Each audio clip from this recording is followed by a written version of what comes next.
Tapi sangat sedikit ini persoalannya adalah hampir semua masalah desa adat justru keputusannya ada di pemerintah provinsi. Kemudian untuk kabupaten ini sangat banyak ini. Dan yang paling penting untuk pemerintah pusat itu menurut undang-undang tahun ini harus beres tentang aset desa, kemudian kabupaten kota ini harus desa. Jadi tentu saja di sini ada kelemahan, yaitu tidak memperhatikan PP 43 dan PP 60 tentang keuangan desa. Tapi di sini intinya adalah inputnya itu tentang penyusunan program dan kemudian tentang anggaran termasuk BUMDes, dukungan Pemda, kemudian prosesnya itu berbagai norma-norma untuk pemberdayaan, kemudian outputnya muncul batas desa, muncul. Nah ini yang kami usulkan bahwa yang baru dari pembangunan desa adalah memadukan berbagai pembangunan di tingkat desa. Tadi disampaikan oleh Pak Menteri 1,5 bulan yang lalu sudah menyusun draft impres tentang keterpaduan pembangunan desa. Saya kira memang karena Kementerian Desa ada pada aras wilayah, sementara kementerian lain pada aras sektoral, memang mau tidak mau orientasi pembangunannya adalah keterpaduan pembangunan desa. Kalau di tempat lain kadang ada konsep integrated rural development, tapi mungkin perlu khas di Indonesia di mana integrasi itu mencakup aspek tidak hanya program tapi juga keuangan yang dibedakan dari program, monet, lokasi dan pemerintah. Nah sebetulnya saya menggunakan Podes 2011. Ada beberapa perbedaan. Mantan Gubernur PT IKA, sekarang Wakil Ketua DPD, dan teman-teman kami yang suka datang dalam diskusi ini adalah orang-orang penting atau paling sedikit pernah penting. Di sini ada Pak Suhaidi, mantan Kepala Staf Umum TNI, ada siapa lagi? Tadi pulang Marskal siapa tadi? Pak Basri tadi. Ini Pak Bekto, mantan Kapolda di beberapa daerah, mantan Komandan Densus, dan banyak lagi yang lain. Ini menunjukkan bahwa kami memperhatikan, menghormati Anda. Topik yang Anda kemukakan, kehadiran Anda itu menyebabkan kami pada datang. Mudah-mudahan itu Oke. Sama Pak. Oke. Saya mau mengucapkan terima kasih kepada Anda semua. Ini tamu-tamu kami ini Pak hebat. Mereka tidak diundang dengan menggunakan kertas karena kami nggak punya duit. Jadi kami menggunakan ini. Nah, kepada Anda yang baru pertama kali datang dan kalau dikatakan tadi hanya melalui email, melalui SMS, kelihatannya ada hubungan batin. Melalui batin saja beliau. Benar tanpa beliau menyampaikan pun saya akan datang. Rupanya kan ada Pak Marwan akan datang sore hari ini. Saya kira sama apresiasi saya dengan tanpa mengurangi apalah namanya itu untuk mengobarkan lagi masalah RMS ini mampu. Karena kalau ini terjadi Pak, pada tanggal 25 April yang akan datang ada 25 April berikutnya, itu akan mempermalukan pemerintahan yang sekarang. Karena sudah 4 tahun tidak pernah lagi berkibar. Saya kira ini kalau tidak betul-betul siap, ya, baik nanti KPK untuk di kementerian umpamanya, nanti untuk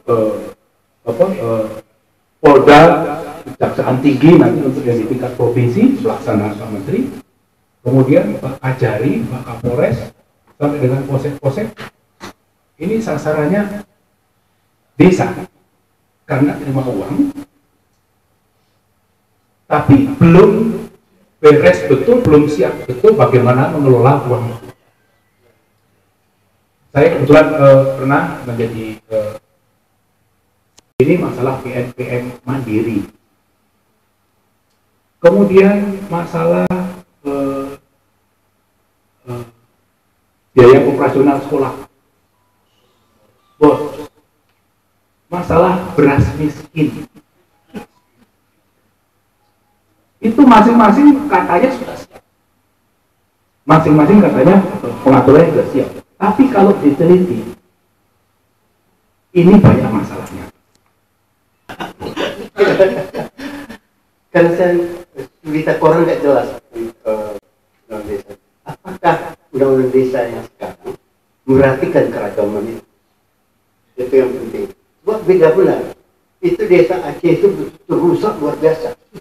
Biasanya kalau saya melakukan penelitian di lapangan, beritahu kepada membantah bupati-bupati itu. Waktu saya di Aceh itu, sore-sore datang orang kantor provinsi. Pak Taufik, apa yang Pak Taufik laporkan depan gubernur tadi itu bagian baiknya. Kan itu lebih jelek itu.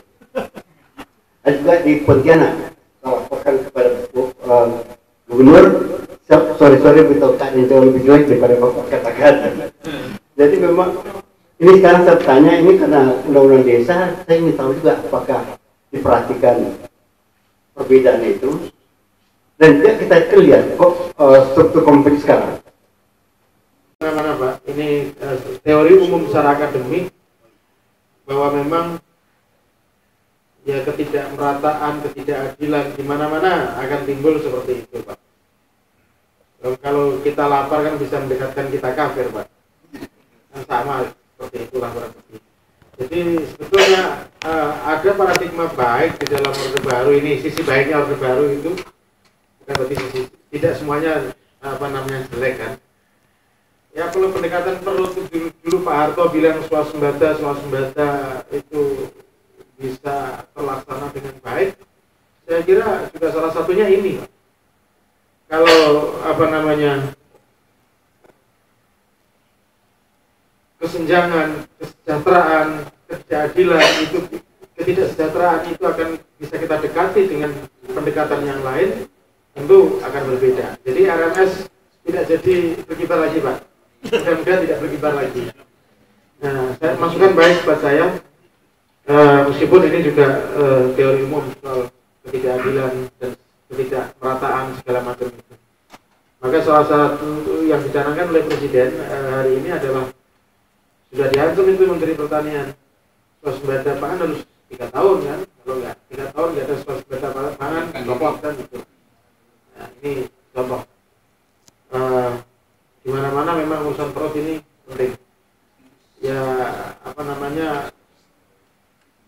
ya sebelum orang saya nggak yakin orang kan berjuang kayak apapun, tapi kalau perutnya ini keroncongan nggak akan jadi berjuang Pak. Pasti yang dipikir aneh-aneh kalau perutnya itu keroncongan. Kalau perutnya itu kenyang mau berjuang, saya kira akan lain. Untuk bicara NKRI, untuk bicara mengibarkan bendera RMS dan lain-lain itu tentu akan berbeda. Memang ada sisi lain juga, misalnya di Papua, di Aceh, sebagaimana disampaikan oleh Profesor Taufik Abdullah tadi, itu ya berbeda pendekatannya, karena dulu ada DOM, daerah operasi militer, pendekatannya lalu militaristik, otoritarianisme, bahkan hampir ada genosida. Ya itu sangat berbeda tentu pendekatannya. Orang trauma, orang Papua, orang besok akuntabel apa enggak ya itu. Saya juga deg-degan juga Pak. Meskipun saya tidak sebagai kuasa pengguna anggaran, saya sama sekali tidak pegang duit itu. Duit itu dari Kementerian Keuangan langsung diberikan kepada desa-desa. Jadi kepala desa ini sebagai kuasa pengguna anggaran. Kalau ada apa-apa, ada penyelewengan, mereka yang ditangkap Pak. Saya tidak ada, kementerian tidak ada urusan sama sekali tentang itu. Ya alhamdulillahnya itu langsung Pak. Kalau itu mampir di kementerian, yang jadi kuasa pengguna anggarannya saya Pak. Repot juga gitu. Tapi karena itu langsung ke sana, ke desa-desa, ya ada alhamdulillahnya juga saya ini. Memang saya sampai sekarang sudah deg-degan Pak. Dalam maka saya hampir tiap hari saya teriak-teriak itu, wanti-wanti. Ada SMS center yang kita laksanakan, yang kita lakukan juga wanti-wanti betul. SMS kepada para kepala desa itu memang dia harus siap dan benar penggunaannya. Kalau enggak, bisa penjara isinya kepala desa itu. Ini dana ADD saja, dana ADD yang sudah ditelurkan oleh kabupaten maupun kota, itu juga banyak penyelewengan. Dan kemarin saya baca di online Ada 4 kepala desa di Kabupaten Kendal sudah masuk. Nah, ini dana ADD loh Pak, bukan dana ini. Yang dana dari kabupaten itu. Artinya kan sangat rawan. Bayangkan misalnya tadi yang disebutkan Pak Ivanovich itu, dana spam, dana PPIP itu sama sekali tidak ada pelaporan apapun. Tidak ada. Di dana PPIP itu 250 juta untuk bikin infrastruktur pedesaan. Spam untuk air minum itu sama sekali tidak ada pelaporannya. Sudah ada aspirasi seperti itu diberikan, itu mau dijadikan 10 meter, 20 meter, 1 kilo, nggak ada laporan. Selesai. Harusnya embel-embel itu coret.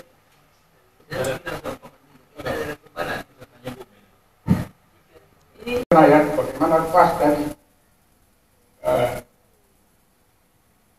pengusaha kelapa sawit yang hanya mendapat hak menggarap tanah mereka puluhan tahun hanya dengan selembar kertas industri. Nah, apakah peraturan ini bisa mempersiapkan desa-desa seperti itu